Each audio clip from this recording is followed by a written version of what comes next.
एक बालक अपनी मां के कहे अनुसार संतों की सेवा करता है और सेवा में लीन, सेवा में लीन, सेवा में लीन, सेवा में लीन वो बालक इस सेवा से प्रेम करने लगता है। ये बात एक दासी और उसके पुत्र की। वो दासी अर्थात वो निरंतर संतों की सेवा करती और अपने बच्चे को भी वही सिखाया। पति मर चुका था।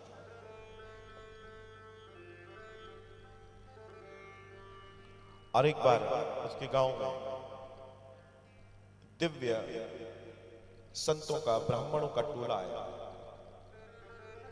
और पूरे 4 महीने के लिए चातुर्मास करने के लिए आया। उसने उनकी सेवा की, बच्चे को भी बताया बेटा सेवा कर। बच्चा भी सेवा करता है और निरंतर भाव से मां और पुत्र सेवा कर रहे हैं। 4 महीने बीतते हैं। अब उनके जाने का समय आ गया और जब वो जाने लगे तो बालक रोने लगा कि मैं भी आपके साथ जाऊंगा। तब संतों ने ब्राह्मणों को समझाया कि बेटा तेरी मां की जिम्मेदारी तेरे ऊपर है और ये एक पुत्र का दायित्व है, कर्तव्य है, और जब तक ये कर्तव्य पूरा नहीं हो तब तक तो अपनी मां को नहीं छोड़ सकता। तो तुझे जब तक तेरी मां है तब तक तेरे को उसकी सेवा करनी होगी। अभी तेरे लिए वानप्रस्थ और ये सब नहीं है। संतों की वाणी थी, बच्चे को सुनना था। वो बेचारा अपना मन मार के रह गया। समय बीता और एक दिन उसकी मां चल बसी। जब मां चल बसी तो जो क्रियाकर्म होते हैं वो तो उसने किए, लेकिन वो अंदर से बहुत खुश था क्योंकि उसकी यात्रा तो कुछ और थी जो एक शरीर के बंधन से बंधी पड़ी थी।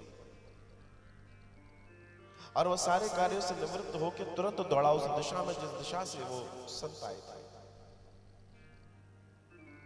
और वो कई वर्षों तक जंगलों में भटकता रहा, लेकिन उन संतों का दर्शन दोबारा नहीं आया। समय बीतता रहा और एक दिन एक वृक्ष के नीचे थका हारा बैठा वो बालक आंखें मूंद कर उन संतों का ध्यान कर रहा था। और संतों का ध्यान करते करते सामने विष्णु के दर्शन हुए। भगवान ने चतुर्भुजी दर्शन दिए उसको। और जैसे ही उस प्रकाशमय दर्शन की प्राप्ति उस बालक ने की, उसकी आंखें एकदम चौंधे आ गई। वापस आंखों को खोल के देखा तो सामने से प्रकाश जा चुका था। उस बालक ने फिर से आंखें बंद कर दी और कई कल्पों तक वहां बैठा रहा। और उसके बाद वही बालक जाकर नारायण का तीसरा अवतार नारद होता है। मैं आपसे इसलिए कह रहा हूं क्योंकि सनातन का दर्शन यह है कि देवता होने की भी स्थिति मनुष्य को दी है परमात्मा ने,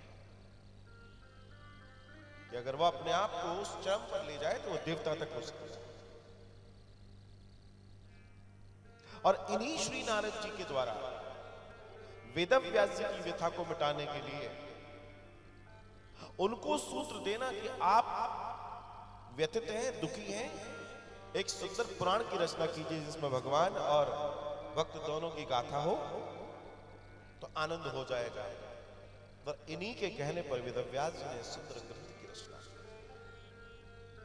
बोले भागवत महापुराण की